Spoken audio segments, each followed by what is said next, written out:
Queridos amigos da Rádio Rio de Janeiro, muita paz a todos. Sejam bem-vindos ao programa Escuta que aí vem história.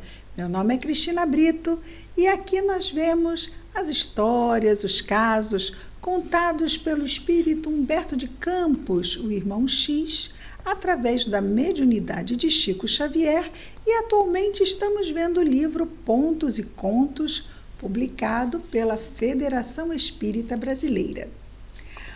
Antes de nós começarmos a história de hoje, vamos repassar rapidamente sobre o site da Rádio Rio de Janeiro.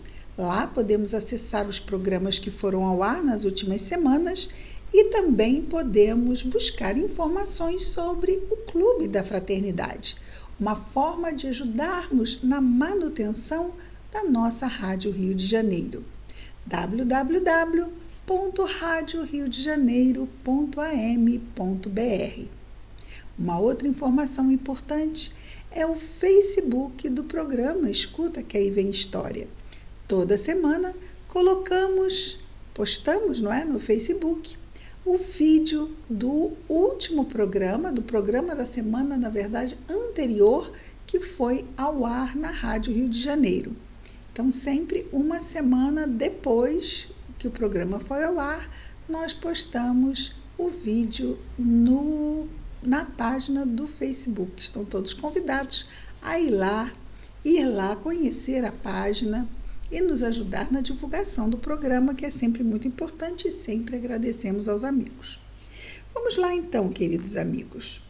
Hoje veremos juntos uma história fantástica.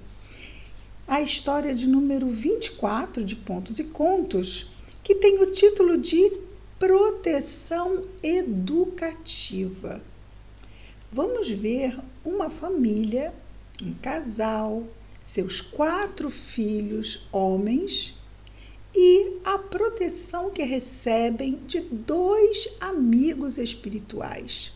Um que os acompanha mais de perto e o outro que fica numa instância espiritual superior e que de quando em quando vem para supervisionar os cuidados espirituais dados à família. E é exatamente esse momento do encontro dos 2 amigos espirituais e como anda a família Torres, é a família que vamos visitar hoje, mediante esses cuidados e mediante ao contexto que a vida lhes apresenta. Vejamos então.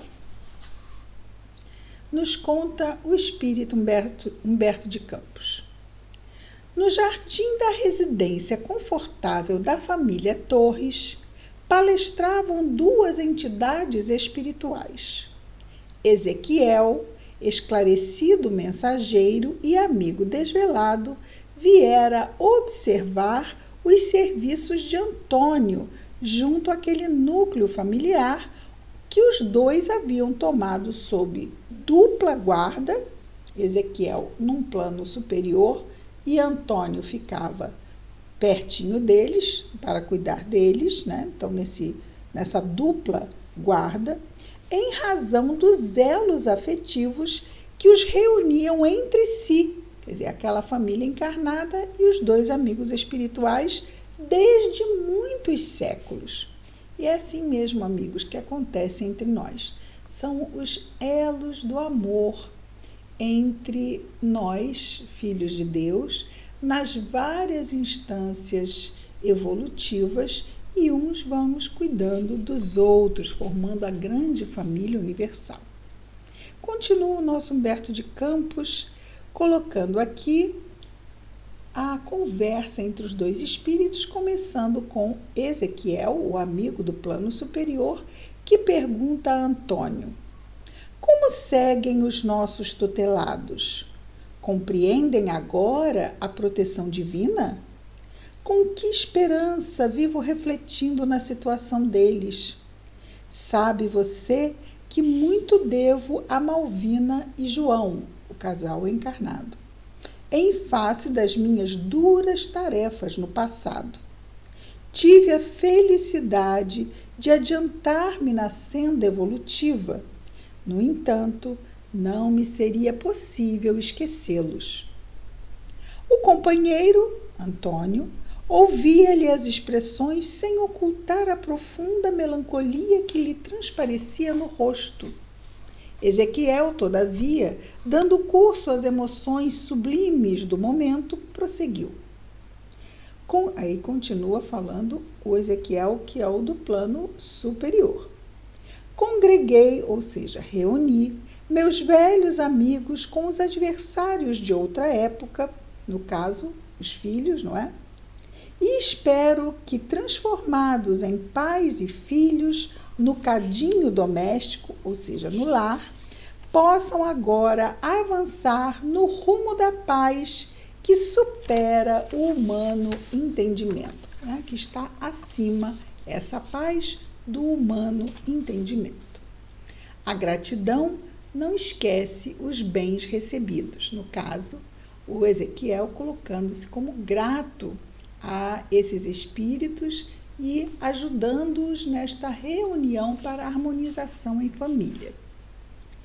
E aí ele continua, agora Humberto de Campos, colocando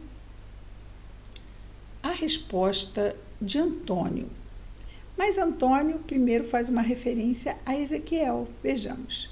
É o que acontece igualmente entre nós ambos, meu caro, porque Ezequiel estava falando da gratidão.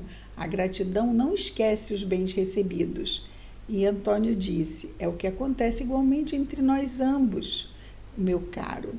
Não posso apagar da lembrança o débito que me vincula à sua generosidade. E aí, humildemente, não é? Ezequiel, como se não desejasse receber agradecimentos diretos, modificou a rota da conversação, acrescentando: Malvina comporta-se bem na luta redentora? Malvina era a mãe, lembrando que é o casal e 4 filhos homens. Malvina comporta-se bem na luta redentora? Antônio mostrou sinais de amargura no semblante abatido e respondeu: Não tem sabido enfrentar a facilidade e a abundância. Vejamos, amigos, ela não tem sabido enfrentar, não é dificuldade e escassez de recursos, não. Ela não tem sabido enfrentar a facilidade e a abundância. Vive aflita sem causa e insatisfeita sem motivo. Conhecemos pessoas assim? E Ezequiel pergunta: com tantos recursos que lhes são conferidos? A resposta: infelizmente assim é. Há alguma enfermidade grave atormentando a família? Perguntou Ezequiel. E Antônio responde: segundo sabemos, o corpo ocupado pela doente não pode acomodar-se com a saúde perfeita. Claro que se a mente não está bem, o corpo não está 100%, não é? Mas no círculo de minhas possibilidades, quer dizer, já a ação do amigo espiritual, do Antônio, esforço-me quanto possível para que Malvina, João e os filhos estejam equilibrados. Nunca se levantam cada manhã sem que eu os assista com elementos fluídicos de medicação. E desse modo tenho tido o prazer de vê-los bem postos no trabalho comum que edifica sempre. Olha a ação do amigo espiritual. E aí outra pergunta para Antônio: é porventura insuficiente o salário que recebem? Quanto a isso, respondeu Antônio, marcham na terra em carro confortável e precioso. O chefe da casa dirige um escritório com remuneração excelente.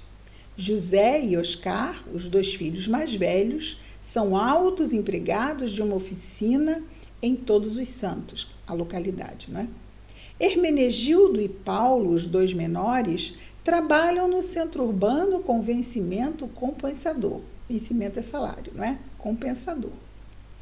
Sofrem alguma perseguição descabida? Olhe, desfrutam estima de forma geral e, além disso, incumbo-me de auxiliá-los diariamente conforme suas recomendações, colaborando indiretamente na solução de todos os problemas que os interessam de perto. Amigos, vejamos que isto acontece conosco também. Também temos muita ajuda dos amigos espirituais. Continuam as perguntas de Ezequiel a Antônio. Possuem razão séria para desgostos íntimos? Antônio sorriu e comentou. Não contam com motivos para quaisquer contrariedades fortes. Entretanto, procuram-nos. Vivem nervosos e exasperados. O espírito materno é sempre a fonte de inspiração para o santuário doméstico. Aí ele faz uma observação. Isso, vamos lembrar que esse livro é de meados do século passado. Então, a mulher, na maioria das vezes, ficava em casa, cuidando das atividades domésticas, e ela tinha esse papel de harmonizador. E é o que ele diz aqui, o espírito materno, e as mães têm muito esse papel, nós sabemos, não é? Hoje em dia, os pais também estão mais dedicados a esse papel. Fonte de inspiração para o santuário doméstico. Inspiração de quê? De harmonia, não é? E a posição, comenta ele, voltando, não é? A posição atual de Malvina, nesse sentido, é das mais deploráveis. Tanto se queixou a nossa amiga que o marido e os filhos andam hoje contagiados do mesmo mal. É o mal da queixa e da insatisfação, não é, meus amigos? E ele continua. Afirmam-se desprotegidos, cansados, desiludidos da sorte. Não há ensinamento que os esclareça, alegria que os alente ou remuneração que os satisfaça. Ou seja, insatisfeitos crônicos, não é? Ezequiel, preocupado, considerou depois de longa pausa. Observarei pessoalmente. Então, Ezequiel vai passar algumas horas observando a família. Entraram para o interior da residência em atitude fraterna. Era manhã e Dona Malvina, muito distante do governo do lar, mantinha-se em prosa comprida com a senhora da vizinhança. Dona Amélia, comentava gesticulando, a senhora está muito enganada quanto à nossa situação. Meu esposo recebe ordenado miserável. Meus filhos não ganham para viver com decência. Bem diferente, não é, amigos, do que o amigo espiritual estava comentando.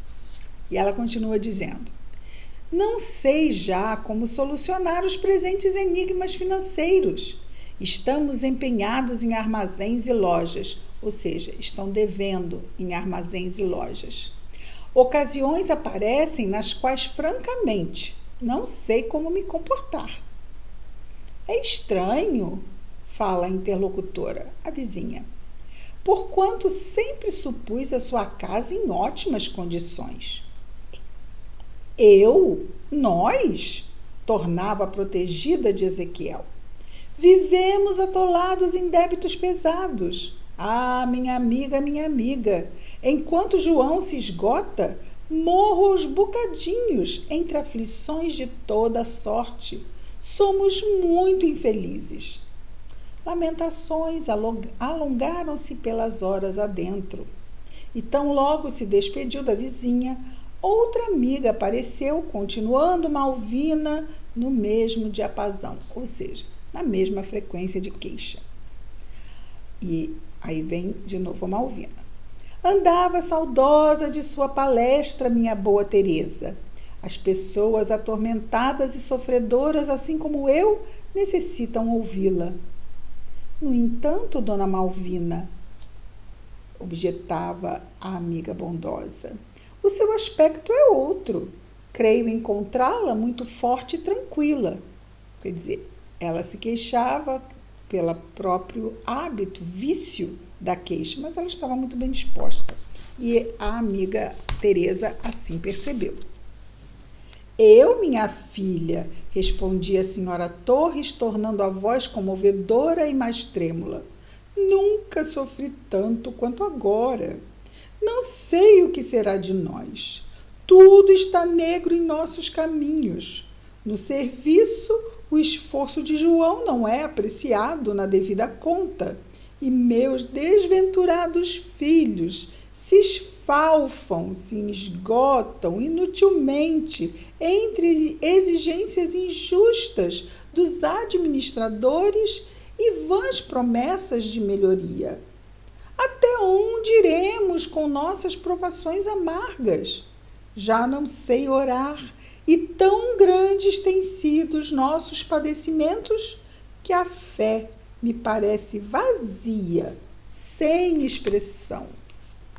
Daí a instantes, enquanto Malvina desfiava o longo rosário de lágrimas verbais, entra o marido para o almoço, seguido pelos filhos, com alguns minutos de espaço, ou seja, logo depois. A visitante, atordoada, sem mais delonga, despediu-se, foi embora, né, a Teresa.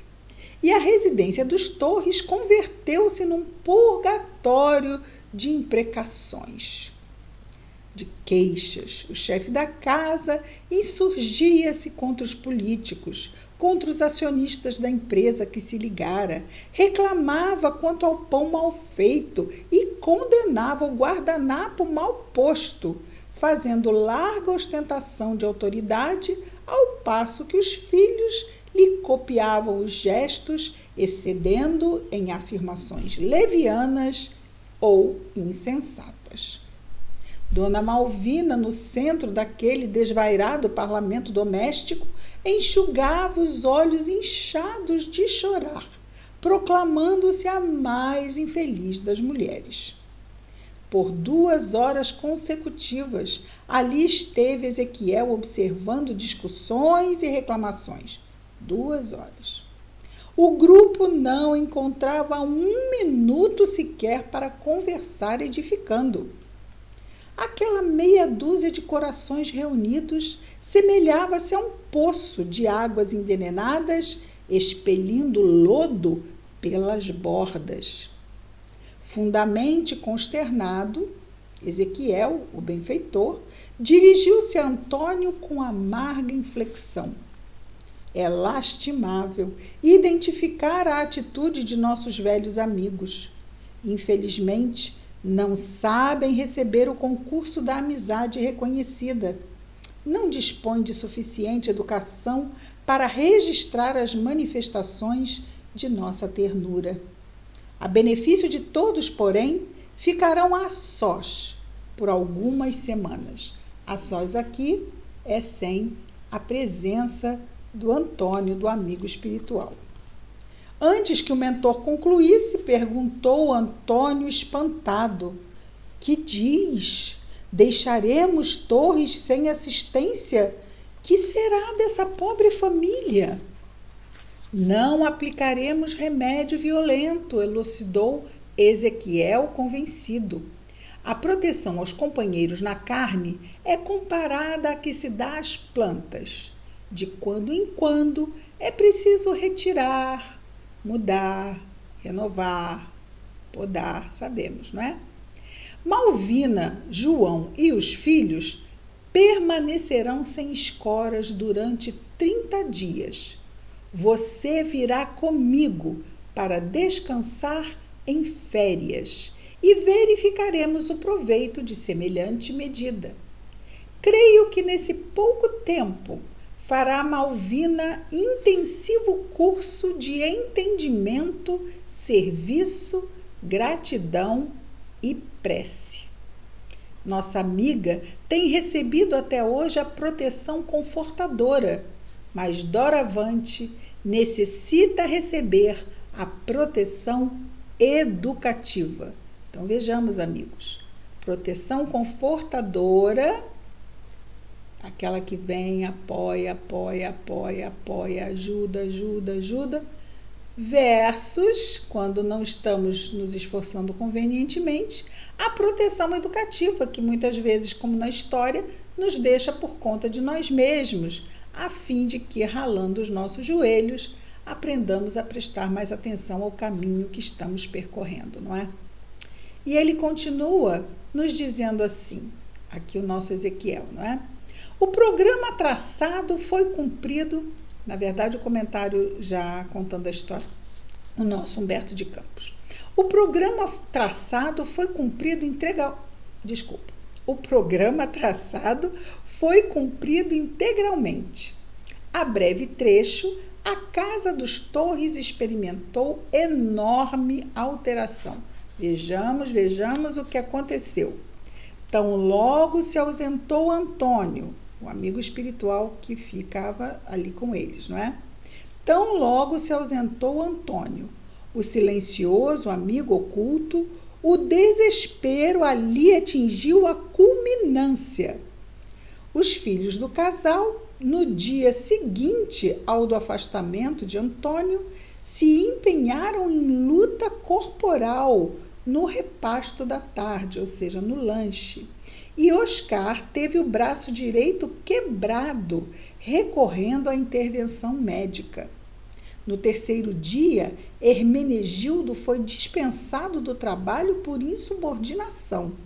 No quarto, José foi conduzido à Santa Casa em vista de inesperada apendicite com supuração. No quinto dia, o chefe da família foi atropelado por automóvel ao sair do escritório, sendo transportado ao pronto-socorro. E no sexto dia, Paulo era trazido para casa em carro da assistência municipal em razão de queda espetacular no serviço. Dona Malvina não encontrou mais tempo para se queixar do mundo e da sorte. E terminados os 30 dias do programa, quando Ezequiel e Antônio lhe penetraram de novo o domicílio, encontraram-na em oração, profundamente transformada. Então, a proteção educativa tinha dado resultado, tinha dado seus frutos. Nós precisamos realmente, às vezes, cair para que, com os joelhos ralados, estejamos mais atentos ao nosso caminho e às benfeitorias que o nosso caminho recebe pela misericórdia divina, a fim de que possamos concluir aqui a nossa encarnação da melhor forma. Essa história nos remete à providência divina. Deus, nosso Pai, nos confere a oportunidade reencarnatória, mas aqui não nos joga os lobos. Não, os lobos, na verdade, os perigosos, estão dentro de nós mesmos. Nós sabemos, não é? São realmente os únicos lobos que podem nos fazer mal. São os lobos das nossas fraquezas e das nossas imperfeições. E a providência divina, muitas vezes, nos coloca em situações para que possamos perceber e nos fortalecer nessas fraquezas, porque senão como iremos melhorar? Como iremos realmente acender a nossa luz? Apenas diante dessas oportunidades que a providência divina, com tanto amor, e vemos aqui, não é? Tanto amor, tanta gratidão, não há nenhum tipo de intenção de fazê-los sofrer por fazê-los sofrer, de jeito nenhum. A dor vem como recurso de despertamento. E vemos quantos benefícios essa família recebia, no entanto, não sabia destacar as bênçãos, nem serem gratos, nem trabalharem a harmonização. Precisou vir a dor para que se unissem, se acalmassem e se ligassem ao alto, buscando assistência e assim se abrindo para a serenidade que a verdadeira fé nos traz para enfrentarmos as lutas da vida. Deus sempre está querendo o nosso melhor, nós sabemos, não é? Mas durante as lutas, às vezes, podemos ficar um tanto fragilizados. Isso é natural. Queridos amigos, Semana que vem estaremos juntos de novo com mais um programa Escuta que aí vem história. Estamos vendo juntos o livro Pontos e Contos. Que Jesus nos abençoe a todos. Muita paz.